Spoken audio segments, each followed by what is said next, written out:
सर्वमंगलमांगल्यं सर्वकल्याणकारिकं प्रधानं सर्वधर्माणां जैनं जयतु शासनं जैनं जयतु शासनं जैनं जयतु नमस्ते वर्धमानाय निर्धूतकलीलात्मने सालोकानां त्रिलोकानां निर्विद्यारम्भमायते।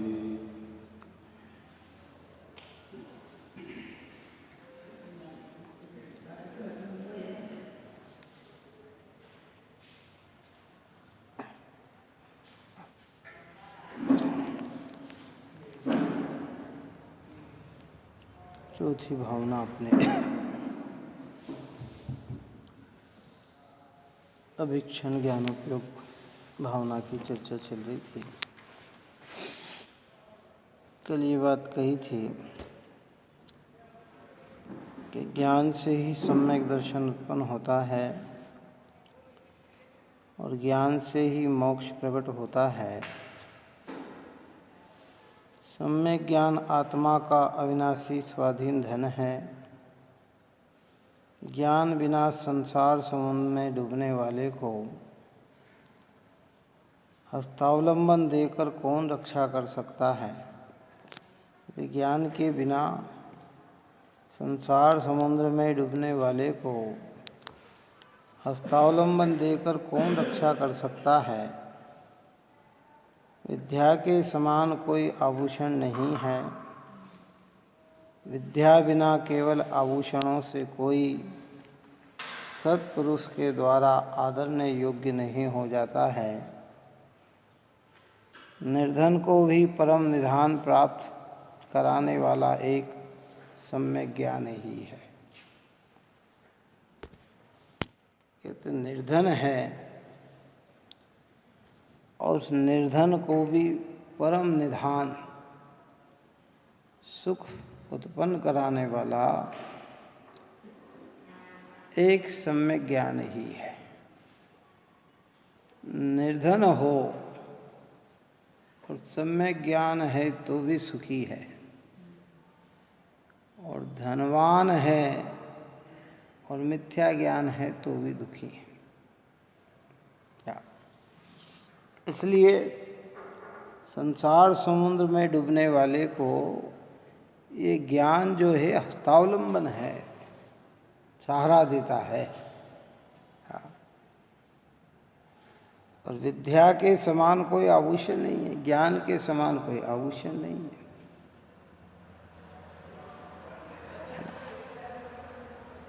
इसलिए साधु की परख भी जो होती है ना, वो ज्ञान से होती है। साधु यानी सज्जन पुरुष, ज्ञानी पुरुष। कबीरदास ने लिखा ना कि जात न पूछो साधु की, पूछ लीजिए ज्ञान। मोल कलो करो तलवार का, पड़ी रहे सो म्यान। मोल किसका करना कि तलवार का करना। भले वो म्यान के अंदर है, लेकिन कीमती कौन है? रक्षा काय से होती है? तलवार से होती है। शत्रु को कौन काटती है? कि तलवार काटती है। तो कहते सज्जन पुरुष, साधु पुरुष की जात नहीं पूछना कि कौन सी जात के हो, कि पूछ लीजिए ज्ञान, कि उनका ज्ञान पूछो। ज्ञान का मतलब सम्यक ज्ञान पूछो कि तुम्हारे भीतर वस्तु स्वरूप के विषय में क्या जानकारी है, क्या मानते हो। और भीतर का ज्ञान अगर पकड़ में आता है, जिसकी वाणी में वस्तु तत्व के अनुरूप चर्चा होती है, वही ज्ञान हमें मोक्ष मार्ग की ओर अग्रसर करती है। ऐसे तीर्थंकरों की, गणधरों की, आचार्यों की, मुनिराज भगवंतों की और धर्मात्मा ज्ञानियों की वाणी, जिसमें सम्यक प्रकार से निरूपण किया जाता है, जो का त्यों बताया जाता है। क्या इसलिए निर्धन को भी परम निधान प्राप्त कराने वाला एक सम्यक ज्ञानी है। हे भव्य जीवो, भगवान वितराग करुणा निधान गुरु तुम्हारे लिए ये शिक्षा दे रहे हैं कि अपनी आत्मा को सम्यक ज्ञान के अभ्यास में ही लगाओ। कौन शिक्षा दे रहे हैं? हाँ, भगवान वीतराग करुणा निधान है, पूर्ण पवित्र परमात्मा अरिहंत सिद्ध भगवान और उनकी आराधना में लगे हुए आचार्य उपाध्याय साधु मुनिराज ये शिक्षा दे रहे हैं कि अपनी आत्मा को सम्यक ज्ञान में ही लगाओ, कायम सम्यक ज्ञान के अभ्यास में ही लगाओ। जिससे जिससे हमारा ज्ञान सम्यक्तता की ओर बढ़े, यथेष्टता की ओर बढ़े, ऐसे अभ्यास में उपयोग लगाना चाहिए। तथा मिथ्या दृष्टियों के द्वारा कहे गए मिथ्या ज्ञान का दूर से ही परित्याग करो। जो मिथ्या दृष्टि जीव हैं,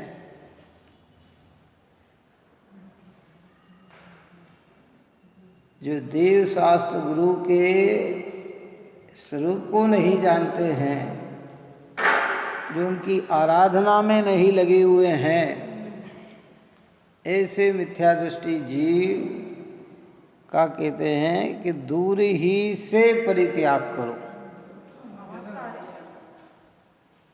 क्या करें?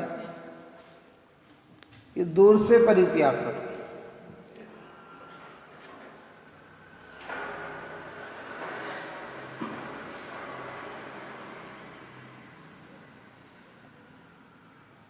दूर ही से परित्याग करो भाई। जिनकी ज्ञान सम्यक नहीं है, उनका दूर से ही परित्याग करो। जगत के जीव मिथ्या दृष्टि हो बहुत, क्योंकि वे स्वयं से अनजान होते हैं, उन्हें यथेष्टता का भान नहीं होता है, उन्हें वितराग सर्वज्ञ कथित वाणी का ख्याल नहीं होता है, उन्हें धर्म का नॉलेज नहीं होता है, परंतु धर्म के लिए चाहे जिस प्रकार की बात कहते हैं, तो कहते भैया इसे दूर से ही त्याग कर दो कि नहीं, हम सुनेंगे तो जिन वचन सुनेंगे आगम के अनुरूप सुनेंगे, अज्ञान पूर्वक आचरण बात नहीं सुनेंगे, अज्ञान पूर्वक मान्यता वाली बात नहीं सुनेंगे। कई लोग ये भी सोचते कि सुनने में क्या, अरे भाई हमारा परिणाम ढीला है, क्या है ना? और धीरे धीरे सुनते सुनते उस चीज का आदी हो जाता है ना, तो फिर से वही बात अच्छी लगने लग जाती है। क्या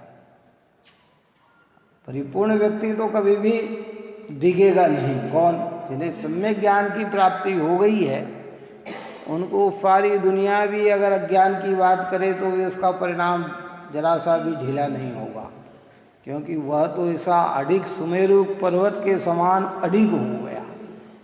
लेकिन जो नए नए जीव लगे रहते हैं ना, उनका ज्ञान अभी खिला नहीं है, सम्यक हुआ नहीं है, तो कोई थोड़ी सी भी बात इस प्रकार की बताए जो उसके मन के अनुरूप रुच जाए, तो वो वहाँ समर्पण कर देता है। अरे भैया ये तो बात यही है। इसलिए टोडरमल जी साहब ने लिखा कि देखो जिन वचन तो ऐसे होते हैं जो वीतरागता के पोषक होते हैं, पाप से बचाने के लिए पुण्य के प्रेरक होते हैं, हिंसादिक कार्य को दूर करने वाले होते हैं, विषय कषाय के पोषक नहीं होते हैं, आरम सारम की अधिक प्रेरणा देते नहीं हैं। ये सब जिन वचन हैं, और ये वचन जहाँ सुनने को मिले तो समझना जिनवाणी सुनी, और हिंसादि की प्रेरणा वाले वचन सुनने को मिले, आरम सारम के मिले, अज्ञान को पोषण करने वाले मिले, देव धर्म गुरु की आराधना वाले न मिले, तो समझना कि ये अज्ञान की ही बात है। और ये अज्ञान की बात क्या करेगी कि स्वयं इस आत्मा का नुकसान करेगी।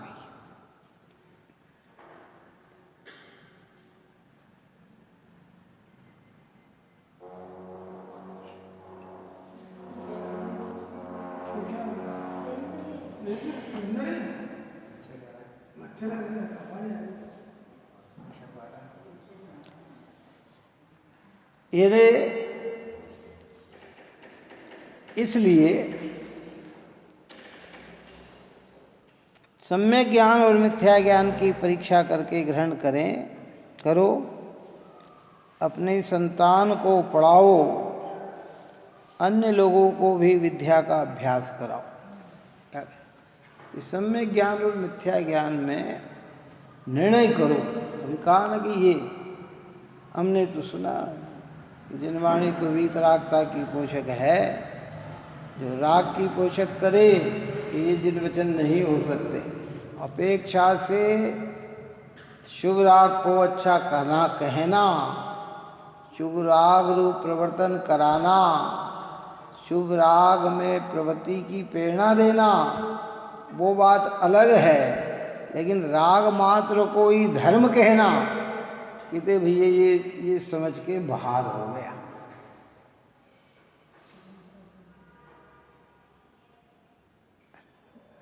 अपेक्षा से कहा जाता, जगह जगह कहा गया है। और जब सिद्धांतिक चर्चा करनी हो तो धर्म तो वितरागता का नाम है, राग का नाम नहीं।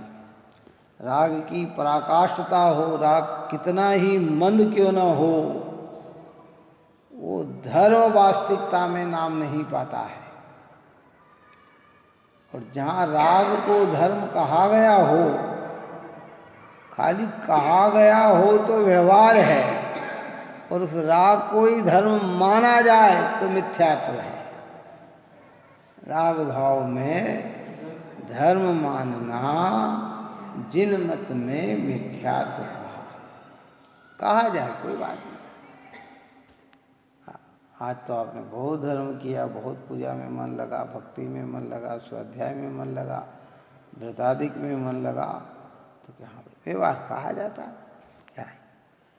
और कोई सोचे कि यही धर्म हो गया, इससे ही कल्याण हो जाएगा, तो कहते भाई राग, क्योंकि एक कारण से दो कार्य नहीं होते। एक कारण से दो कार्य। कारण विधानों कार्याणि, कारण जैसा ही कार्य होता है। राग बंध का कारण है तो राग मुक्ति का कारण नहीं हो सकता। बात समझ में आई कि नहीं? कि नहीं साहब, राग से बंध भी होती है और राग से मुक्ति भी होती है, कि ऐसा नहीं हो सकता। वीतरागता मुक्ति का ही कारण है तो वो बंध का कारण नहीं हो सकता, वो बंध का कारण नहीं है। शुभ राग स्वर्गादि का कारण बन सकता है, मोक्ष का कारण नहीं बन सकता है। शुभ राग भोग भूमि का कारण बन सकता है, लेकिन मुक्ति का कारण नहीं बन सकता। मुक्ति का कारण अगर कोई बनेगा तो सम्यक दर्शन ज्ञान और चारित्र, जिनको कहते हैं वितराग भाव, कषाय का अभाव का परिणाम। व्यवहार तरह से कहते हैं कि देखो भैया, व्यवहार में कहते हैं देखो भैया, धर्मात्मा को भी कैसे अच्छे अच्छे भोग मिल गए हैं। कि धर्मात्मा का फल भोग नहीं है, धर्मात्मा का फल तो कर्म का अभाव है। पर धर्मात्मा जी को स्वरूप स्थिरता के अभाव में जितना जितना शुभ राग था, वो शुभ राग का फल संसार है, उसका फल भोग है, उसका फल स्वर्ग है, उसका फल भोग भूमि है। काय की है सोचो। हाँ,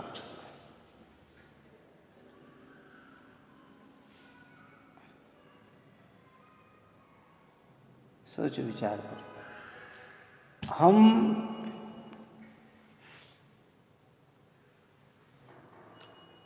पुण्य का बांधा हुआ उदय को बिना धर्म के पाप में खत्म कर देते। क्या काय में खत्म कर देते हैं? और ज्ञानी धर्म की आराधना के साथ पुण्य का बंधन भी करते हैं, और उस पुण्य के उदय में पुण्य में रस न लेकर फिर आत्मा आराधना को बढ़ा लेते हैं। काय का प्रभाव है, सब में ज्ञान का है। क्या सोचो विचार करो। अपन ने कल कहा था ना, नंदीश्वर द्वीप में 8वां द्वीप नंदीश्वर द्वीप, अष्टानी का पर्व चल भी रही है। मुख्यतः अधिकांश सूरगण नंदीश्वर द्वीप में जाकर चारों दिशा में जाकर भगवान की आराधना करते हैं, और एक एक जिन बिंब ऐसा है कि अल्प पुरुषार्थ से ही सम्यक दर्शन की प्राप्ति हो जाए। इतना वातावरण पवित्र है, और वो नंदीश्वर द्वीप इतना सुंदर द्वीप है, कितना एक एक दिशा में कितनी बावड़ी, एक बावड़ी, 4 बावड़ी है ना। कितने लाख योजन की, 1 लाख योजन की। और उसमें जो पानी रहता है ना, वो जलचर जीव रहित रहता, निर्मल पानी रहता है, इतना स्वच्छ पानी। अभी अपन ने कहा नाम है उसका बावड़ी, लेकिन वो समुद्र से भी बड़ा है। और अच्छे भवन, क्या देवता आराधना करते हैं। आप और हमारे यहाँ घूमने हम कश्मीर जाते हैं, और कोई कश्मीर में चला जाए ना तो क्या कहता मालूम, जन्नत में होके आ गए। क्या कहता मालूम, कश्मीर होके आए तो क्या कहता है, उसको जन्नत मानते हैं। फिर वो नंदीश्वर द्वीप कैसा होता होगा, कौन पहुंच सकते हैं? छोटे मोटे पुण्य वाले लोग वहाँ पहुंच सकते हैं, हल्का फुल्का पुण्य। बड़े बड़े देवताओं के पास लंबी लंबी आयु, व्यवस्थित, क्या करते हैं? मेरा आराधना में लगे रहते। गए नंदीश्वर देव की आराधना भी करते हैं, समय के साथ पूरे नंदीश्वर चारों दिशा में, एक एक दिशा में जाते हैं। कहाँ कहाँ जाते हैं? चारों दिशा में है ना। 13 चैत्यालय तो चारों दिशा में है।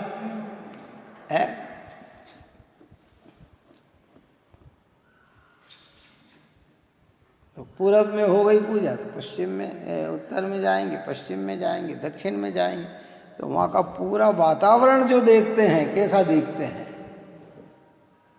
वैसा थोड़ी है क्या कि यहाँ से उठे और वहाँ बैठ गए। वो तो इतना बड़ा है। यद्यपि देवों के पास बहुत तेज चलने की शक्तियाँ होती है, विमान के द्वारा जाते हैं सब, अपने अपने अलग अलग, जिसके पास जो जो विमान होता है वो विमान को लेके वहाँ जाते हैं। लेकिन वातावरण, लेकिन वो धर्म के साथ पुण्य का फल भी देखते हैं। पर भगवान की इतनी महिमा होती है कि उन्हें वो बाहर की चीज़ रिझा नहीं पाती। और हमें अगर यहाँ वो कहा था ना कि हम पंचकल्याणक अगर देखने बम्बई गए तो पंचकल्याणक का इतना रस नहीं आया जितना बम्बई घूमने का रस आया। इतना आया, बात ही समझ में नहीं आई।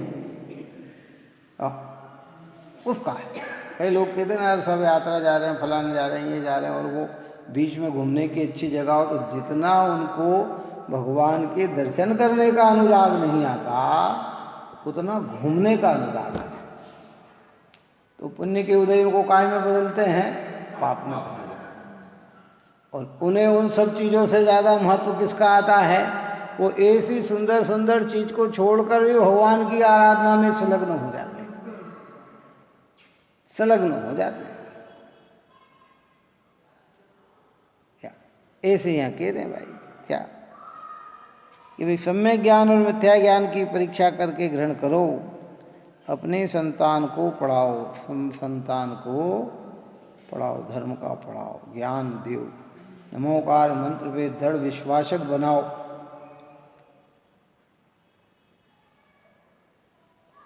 पाठशाला पढ़ाओ, क्योंकि बच्चों में संस्कार रहेंगे तो ये धर्म हमारा आगे तक जाएगा। और बच्चे में ही संस्कार नहीं रहे तो 150-200 साल में ही क्या होगा है। फिर जैसे संस्कार में जाएगा वैसा हो जाएगा।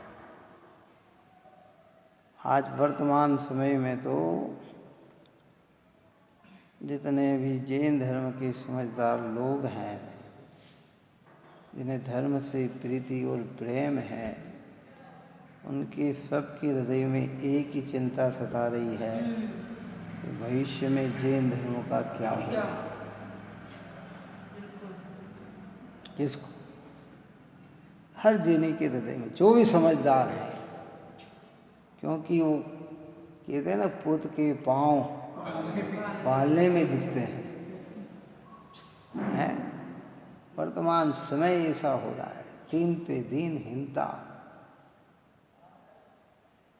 कुधर्मों की प्रभावना, जैनी जैनों से प्रभावित नहीं हो रहा, अजैनों से प्रभावित हो रहा, और जैन में जैन से भी प्रभावित हो रहा तो तत्व समझ के नहीं हो रहा, चमत्कार की दृष्टि से हो रहा, वस्तु स्वरूप के आधार से प्रभावित नहीं हो रहा।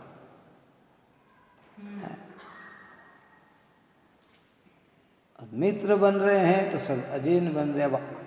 7 अजैन और 1 जैन, कितना?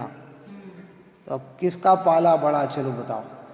वो उनको अपनी ओर आकर्षित करेगा कि ये उनकी ओर आकर्षित होगा। और पहले जैनियों के जैन सारे होते थे जैन, और 1-2 होते थे अजैन। कितने होते थे? तो वो अजैन भी जैन से परिचित होकर वे भी अपने संस्कार सुधारते। अब स्कूल में जा रहे हैं, वहाँ की लौकिक पढ़ाई में यही क्या है, क्या दिख रहा है?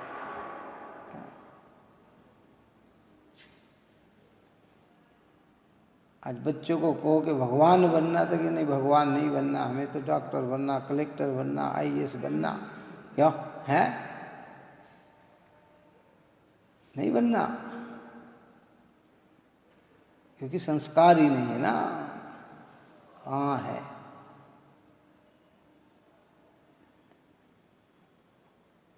हर व्यक्ति की चिंता हो गई भविष्य के लिए, काय की, भविष्य कैसा होगा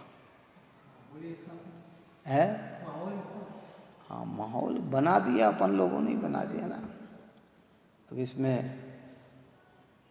क्या नाम महाराज जी का, अपने प्रमाण सागर जी का, उनका एक बहुत बढ़िया वक्तव्य आया। किसी ने प्रश्न किया है, तो उसका समाधान कि क्या करें, घर घर में अजैन आ रहे हैं, हम उन्हें नमोकार मंत्र सिखाए तो उनके 25 साल के संस्कार तो उसके, हम कहें कि भक्तामर सुनो तो कौन भक्तामर सुने, कौन भक्तामर बोले, बताओ है। और फिर आखिरी में सिलेंडर किसको होना। पहले छोटे सिलेंडर होते थे, है, पहले कौन होते थे? छोटे व्यक्ति की कहते नहीं, बड़े। अब आजकल बड़े को झुकना पड़ता है, क्या करेंगे। अपनी बात रखना है, समाज में इज्जत बनाए रखना है तो बोलो मत, चुप रहो। और कहाँ संस्कार, धीरे धीरे धीरे धीरे सारे संस्कार।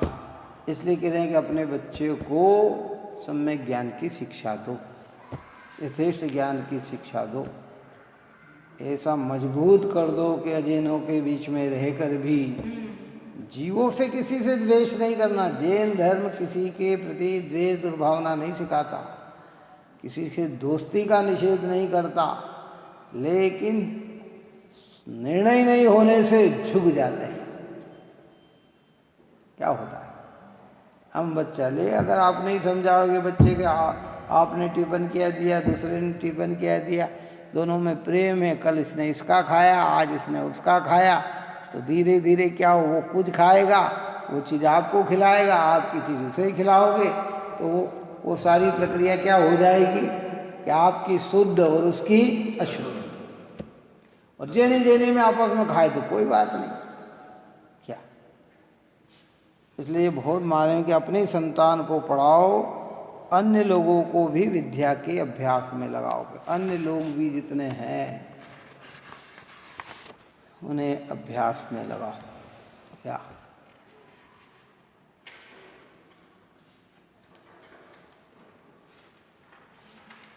सोचो भाई, जो धनवान है यदि वे अपना धन सफल करना चाहते हैं तो पढ़ने वाले को आजीविका आदि देकर स्थिर करो। तो वो कितनी उत्कृष्ट बात लिखी। जो धनवान है, पुण्योदय से वैभव मिला है, संपन्नता मिली है, तो कहते हैं अगर इस धन को हमें सफल करना है तो औरों को पढ़ाओ और पढ़ने वाले को आजीविका देकर स्थिर करो। अगर किसी के पास आजीविका का साधन नहीं है और वो धर्म पढ़ाता है तो उसे आजीविका देकर उसे स्थिर करो। धर्म पढ़ना चाहे कि हमारे यहाँ जितने भी ये खुले हैं ना, उसमें उद्देश्य जीवों को यही तो है कि ज़्यादा से ज़्यादा लोग ज्ञान का अभ्यास करें। अगर किनके पास पढ़ाने जैसे पैसे नहीं तो भैया आओ, लोग डोनेट देंगे, ये करके ना वो विद्यालय चलाएंगे, वो गुरु को वो चलाएंगे, तो उससे क्या है, लोगों को नॉलेज होगा, ज्ञान होगा। और जो दान दे रहे हैं उनके पैसे की सफलता है। विषय भोग में तो पूरा ज्ञान हमारा क्या है, नष्ट हो जाता है। हाँ,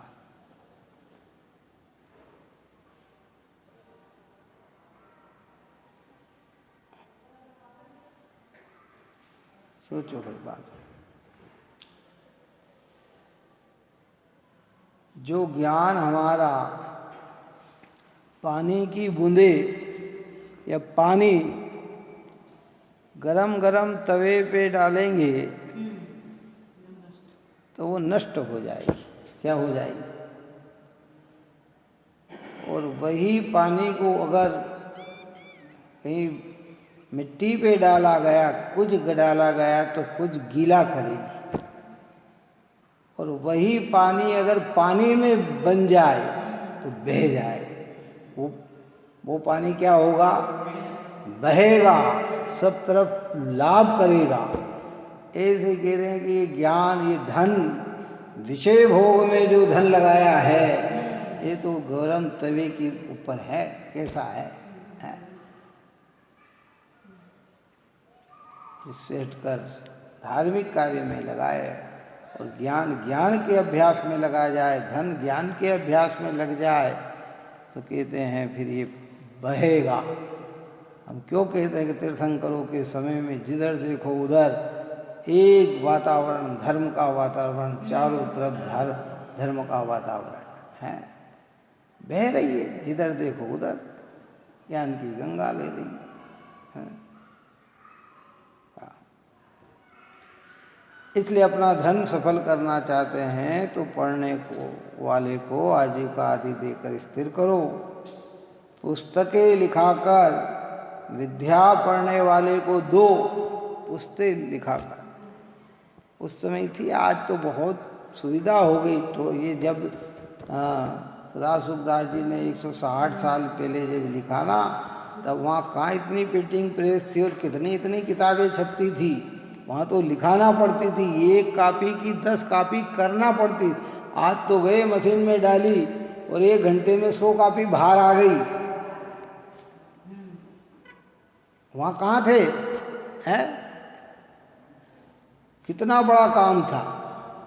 आजकल तो अभी क्या है कि एक बार आपने देख लिया, प्रूफ देख लिया, आपको प्रूफ दिया और आपने निगाह डाल ली कहीं नहीं है, तो फिर वो पूरी 100 की 100 कितनी, वहाँ तो हर कॉपी को पढ़ना पड़ता था, हाथ से लिखते थे ना कैसा, जैसे एक पेज लिखा तो उस एक पेज को पढ़ा, फिर उसी पेज को दूसरे पेज पे लिखा उसी अक्षर को, तो वो दूसरा भी पढ़ना पड़ता था कि कहीं इसमें कहीं मात्रा अलंकार रह न जाए, तो कितना समय लगता था। आज तो एक प्रूफ हो गया है, अब उसकी 1000 कापी भी छपाओगे तो वैसी की वैसी निकलेगी जो पहले में है, उसमें मिस्टेक नहीं आएगी। क्या समझ में आई?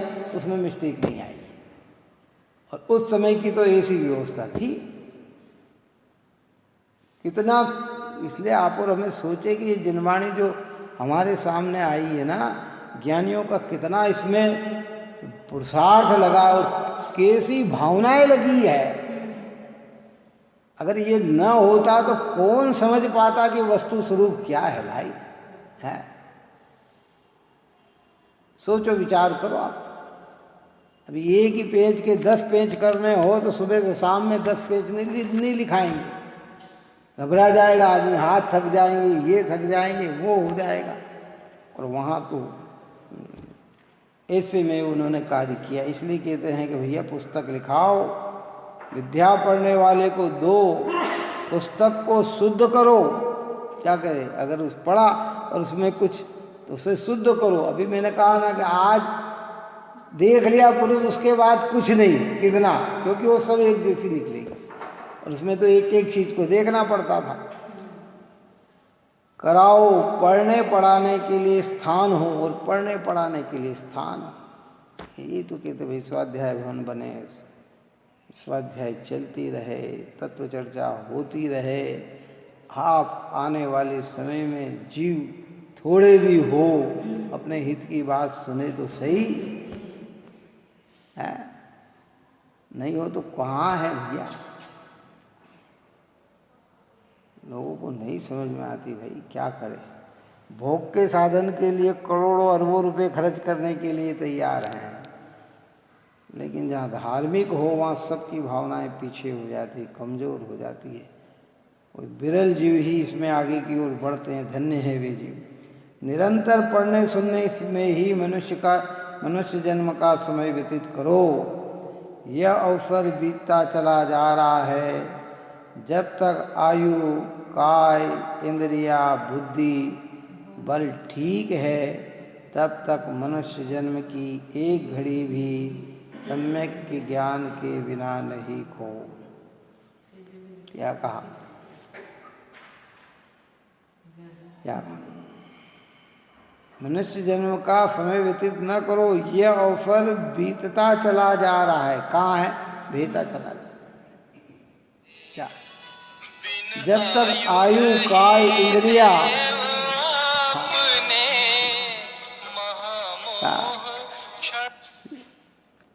जब तक आयु, काय, इंद्रिया, बुद्धि, बल ठीक है, तब तक मनुष्य जन्म की एक घड़ी भी सम्यक ज्ञान के बिना नहीं खो। सम्यक ज्ञान के बिना एक समय भी हमारा व्यर्थ न जाए, एक समय भी व्यर्थ न जाए।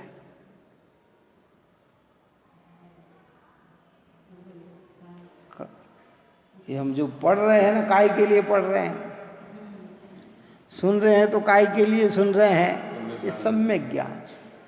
सम्यक ज्ञान यानी मोक्ष मार्ग का कारण।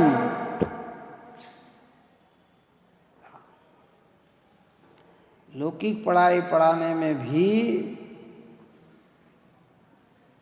जो कोई संयोग करता है तो कहते उससे तो एक भव का सुधारा है। कितने भव का सुधारा है? एक भव का है। अच्छी पढ़ा दिया, अच्छा लिखा दिया। कई लोग ऐसी भावना वाले भी होते हैं जो धर्म कर्म पे विश्वास नहीं रखते हैं, लौकिक कार्य पे विश्वास रखते हैं। क्या बहुत सारे ऐसे लोग, उनसे कहो कि हाँ मंदिर बनाने में हमने पैसे नहीं थे, धर्म के नहीं। आप अस्पताल का कहो तो हम पैसे दे देंगे, आप किसी को पढ़ाने का कहोगे तो हम पैसे दे। कई लोग ऐसी भावना से भी हैं वो क्योंकि ये चीज़ धर्म के आधार पर आगे कार्य करती है और वो चीज़ का फल प्रत्यक्ष उनको दिखता है। किसको दिखता है? उनको धर्म का श्रद्धान नहीं, इसलिए वो तो बाहर की चीज़ देखते। देखो अस्पताल बनाए, इतने जने का इलाज हो रहा, देखो ये ठीक हुए कि नहीं हुए, हमारा पैसा सार्थक हो गया, हमने बच्चों को पढ़ाया लिखाया, देखो बच्चे नौकरी पे लग गए, उनने परिवार का संचालन किया, हमारा जीवन। तो भैया वो भी अपनी जगह है, लेकिन वो सम्यक ज्ञान का मार्ग नहीं है। सम्यक ज्ञान का मार्ग तो वो है कि जो एक भव नहीं अनंत भव की प्रक्रिया को बताए। कितने भव की प्रक्रिया को बताए? अनंत। और ये मार्ग कितने भव की का है? अनंत भव सुधारक मार्ग है। वहाँ नहीं करना कि नहीं करना ये नहीं। बहुत सारे गरीब लोग हैं, मजदूर लोग, पढ़ने की जिज्ञासा है, लौकिक स्कूल पढ़ना चाहते हैं, तो अगर हमारी सामर्थ्यता है, शक्ति है, तो वहाँ भी उनका सहयोग करना, उसका निषेध नहीं किया गया है। लौकिकता में जिज्ञासा है किसी की पढ़ने की, तो उसे भी पढ़ाने का प्रयत्न करना। लक्ष्य तो वास्तविकता का यही है, पर एक आधारभूत वह भी है। समाज में भी कोई व्यक्ति पढ़ने का इच्छुक हो और किसी की साधना नहीं है, तो दूसरे को उसका सहयोग करना चाहिए। इसलिए इसके लिए बड़े बड़े ट्रस्ट बने पड़े हुए हैं, बड़ी बड़ी चीज लोगों ने इसी भावना से दिया हुआ है, उसका उपयोग करके उन्हें भी आगे बढ़ाएं। क्या? लेकिन यथेष्ट सम्यक ज्ञान तो क्या है कि ये है। इसलिए यहाँ कहते हैं कि भैया जब तक आयु काय इंद्रिया बुद्धि बल ठीक है, तब तक मनुष्य जन्म की एक घड़ी भी सम्यक ज्ञान के बिना नहीं खो। ज्ञान रूप धन परलोक में भी साथ जाएगा। कौन सा धन? ये धन तो परलोक में नहीं जाता। क्या ये जाता है? किसी को देखा हमने साथ ले जाते हुए लौकिक धन को? क्यों है? वो दृष्टांत दिया था ना एक बार, एक व्यक्ति बहुत बीमार थे हैं, और अंत समय में चल रहे थे, फिर भी उनको अपने बच्चे के व्यापार की चिंता सता रही थी। और क्या सोच रहे थे मालूम? अगर मैं मर गया तो इतने दिन धंधा बंद रहेगा, तो बच्चों का क्या होगा? और भी अनेक दृष्टांत। किसी समझदार ने देखा, करे उन्होंने कहा, वो थोड़ी सी चीज लेके आया पोटली में बांध के, क्या अब आपका विदा का समय आ गया है, हमारे पिताजी भी वहाँ गए हैं, आप ये चीज़ उनको दे देना। तो अरे बेटा, कोई साथ में ले जाता है क्या? कि साथ में नहीं ले जाता है तो फिर भी भावना काहे की बनी हुई है। लौकिक धन कोई नहीं ले जाता, लेकिन ज्ञान धन क्या होता है? मर भी जाएंगे तो ज्ञान धन साथ में जाएगा। है? दिखता नहीं जाता है। कितना अभी ये नंदीश्वर देव समझ लो, ये नंदीश्वर देव की आराधना करते करते करते करते अगर किसी जीव की आयु पूर्ण हो जाए तो वो एकदम देवगति में जाता है। जो उसके पास ज्ञान है उससे परे, वो तत्काल नंदीश्वर देव जाके भगवान के दर्शन कर आता है। वो कथा है ना, मनुष्य तर पर्वत से टकराया और मर के देव बना, और देव बनकर जाके नंदीश्वर देव की रचना करा, आया, और वापिस पुनः राजा था, पुनः लौट कर रानी के पास आता है कई दिन बाद है, और रानी से कहता है कि मैं तुम्हारे नंदीश्वर द्वीप देख आया। ऐसे नंदीश्वर द्वीप में ये रचना, नंदीश्वर द्वीप में वहाँ ऐसा था ऐसा था। रानी समझदार थी, रानी ने कहा कि आप दर्शन करके आ गए, लेकिन आप जीवित नहीं हैं, आप अब मनुष्य जीवन में नहीं हैं। तो फिर वो अपने देव के रूप में आया कि हाँ, क्यों कि नंदीश्वर द्वीप मनुष्य नहीं जा सकता, वहाँ जाने वाला देव ही होता है। 2.5 द्वीप के आगे मनुष्य जाता नहीं है। उसने अपना विमान जो था वो मनुष्यतर पर से टकरा कर मर गया, पर उसकी इतनी भावना थी नंदीश्वर द्वीप में जाने की है, और आराधना की उसने वहाँ। तो आप अपन सोच सकते हैं क्या एक साथ में क्या गया, यहाँ का धन गया कि अपना ज्ञान की भावना, आत्मकल्याण की भावना गई? अज्ञानियों को ही है। हम तो ये सोचते हैं कि नहीं सब हमारे साथ जाएगा, अरे यहाँ कहते एक परमाणु तेरे साथ नहीं जाएगा। इसलिए ज्ञान प्रचार प्रसार में जितना लगा सके लगाना चाहिए, देव धर्म की आराधना में जितना लगा सके लगाना चाहिए। इसमें कभी भी अपनी भावना को कमज़ोर नहीं करना, शक्ति से अधिक करना नहीं, और जहाँ नहीं कर पा रहे हैं, शक्ति नहीं है, तो वहाँ भावना उत्कृष्ट रखना, और जहाँ कार्य करने की शक्ति हो वहाँ प्रवर्तन करना, ये जिन मार्ग है। इसलिए यहाँ कहते हैं ज्ञान धन पर लोक में भी साथ जाएगा।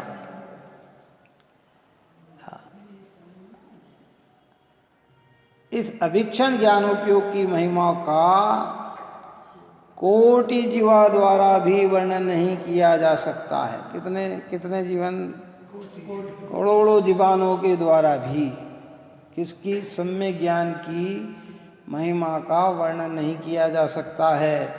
इसलिए ज्ञानोपयोग की परम शरण के लिए गृहस्थ धन सहित हो, यह भी भावना भाए।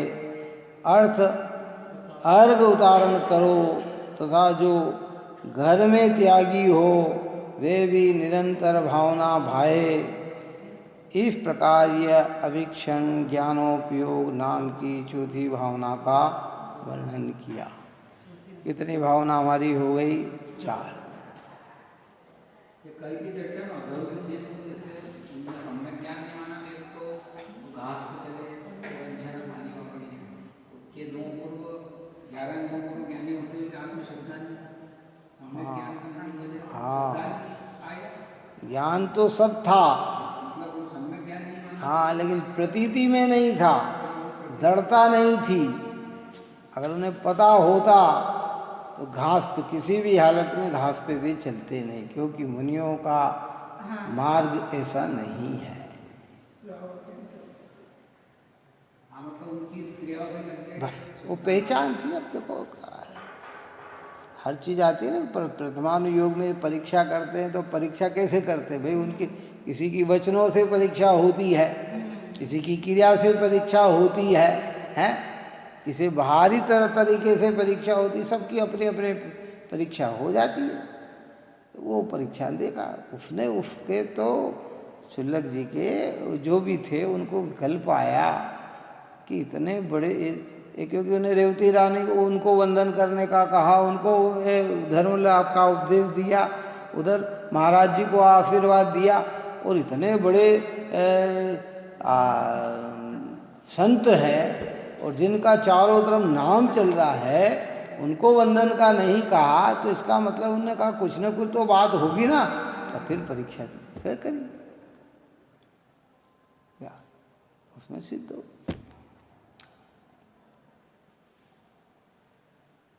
बहुत सारी बात होती है, क्या करते।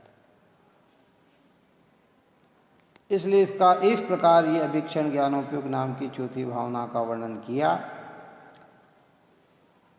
4 भावना अपनी पूर्ण हुई। दर्शन विशुद्धि भावना, विनय संपन्नता भावना, शील वृत्तिनुसार भावना और अभिक्षण ज्ञानोपयोग भावना।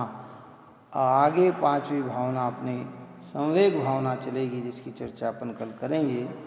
आप और हम सभी जीव निरंतर ऐसे पवित्र जिनवाणी माँ के निकट रहकर सम्यक ज्ञान की ओर अग्रसर करें, यही मंगल है। सहजानंदी सुधा सारोकी अविनाशी आत्मस्वरूप